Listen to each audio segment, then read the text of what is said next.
around where she had a job and there was a kid nearby who witnessed it. And that's something that she sort of can't get out of her brain. And she's realized that it's really not something she can do or wants to do anymore. And she's reached the point in her life where she feels like it's her last chance to get out and actually still have a life and still be able to do what she wants to do, even though she has no idea what that is. So she's made that decision. She's going to go on her very last hit, do her very last job. And just as she's in the midst of doing that, she gets poisoned. And so all these dreams of having a normal life, of getting out and finding something new, are sort of robbed from her in that moment. So that really brings out instantly a lot of rage, a lot of just sort of like, just anger about this life that she didn't get the chance to have. So Kate is a woman who has spent her entire life as an operative for a very clandestine and powerful firm that we name The Ring, where she goes all over the world and pulls off these assassinations. And our movie is a story about an assassination that goes wrong, and she's poisoned and has about 24 hours left to live in her whole life. And of course, she's so driven, she pushes forward to try to pull off this hit. And along the way, she meets a young Japanese girl who very much wants to emulate her. So it becomes this very complicated story about legacy and what is the final act. It becomes a really complicated story about legacy and what's our final act and what's the right way to leave a mark. For Kate, it's all about doing right by this young girl, Annie, as a way to try to right some of her lifetime of wrongs.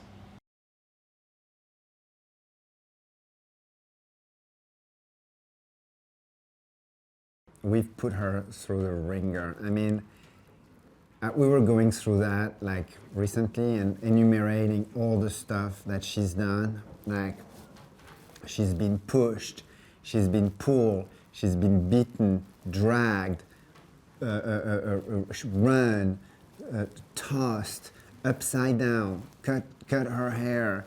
I mean, like you name it. She's been through everything. It's been quite amazing, actually. And so the thing is, what's really funny is like, for an actor and an actress to go through all that, like day after day after day after day. We're shooting all night. The entire movie is shooting at night.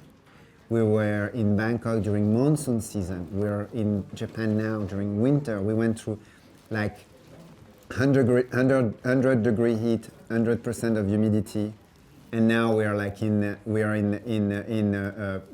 what's the temperature outside? Look, I'm wearing a puffer jacket, so which is freezing cold. She's in a t-shirt, and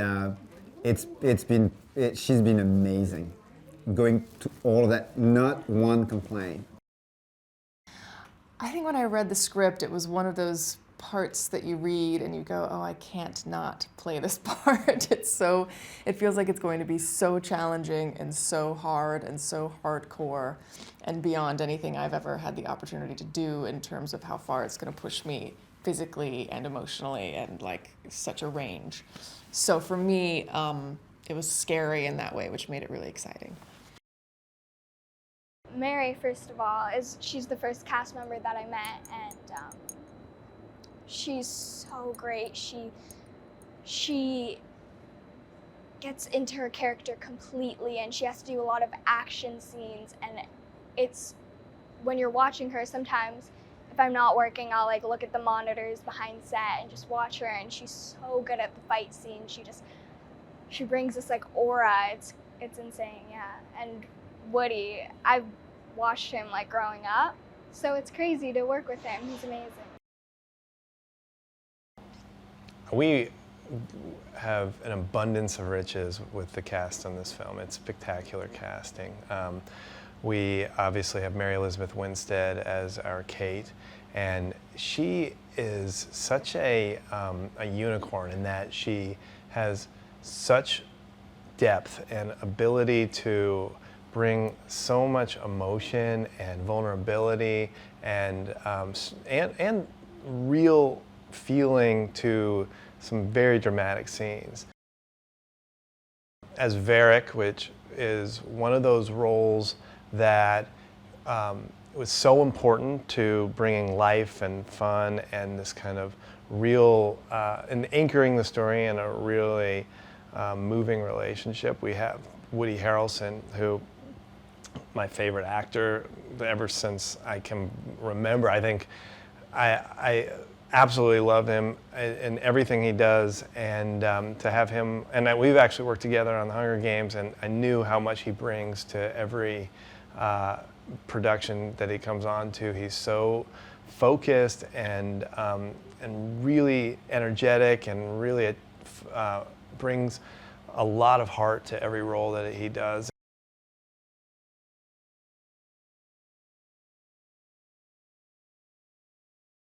I really love the relationship between Kate and Ani. It starts out sort of begrudgingly, you know. Kate basically initially kidnaps Ani because she's trying to get to her grandfather. And over the course of the film, this sort of bond grows between them, and Ani needs her to protect her. And Kate kind of begrudgingly steps up to that role, even though it's not at all what she planned to do in the last 24 hours of her life, was to take on this kind of annoying kid. but they really grow on each other, and it was a really lovely part of the film for me.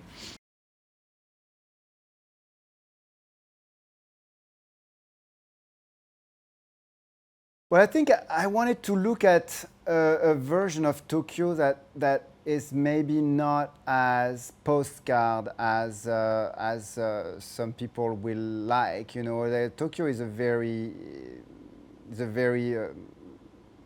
strange city. There is everything in Tokyo, very modern, very traditional, you know, very bright and very dark, and as I say earlier. So I think I wanted to be like kind of more like an everyday Tokyo. So in the film there is Lawson, which is like, you know, like those kind of little country mart that are all over Tokyo, that are the rhythm of the life over there. Like small things like that, they're a reference to like beverage. And so instead of doing the whole like samurai kind of sakura and this and that, it's more postcard, I was looking at kind of a more kind of normal Tokyo, kind of, you know, everyday kind of thing. Oh, I think they're doing a great job, because everything I see on set, I'm like, oh my gosh, that's like how it is in Japan. And it's, yeah, even though we're not in Japan right now, it's very familiar. Yeah, everything.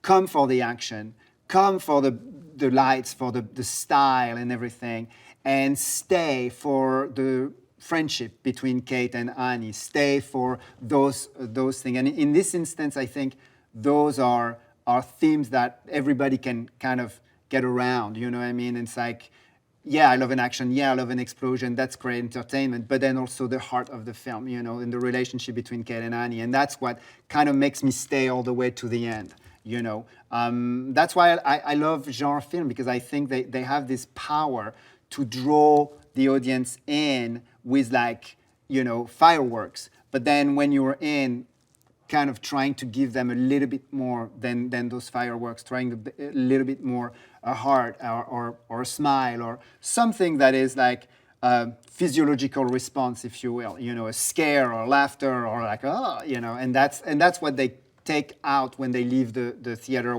when they finish to watch it on the platform. They leave with those feelings, those laughter, those cringe moment of violence, or those like entertainment thing. That's what they live with.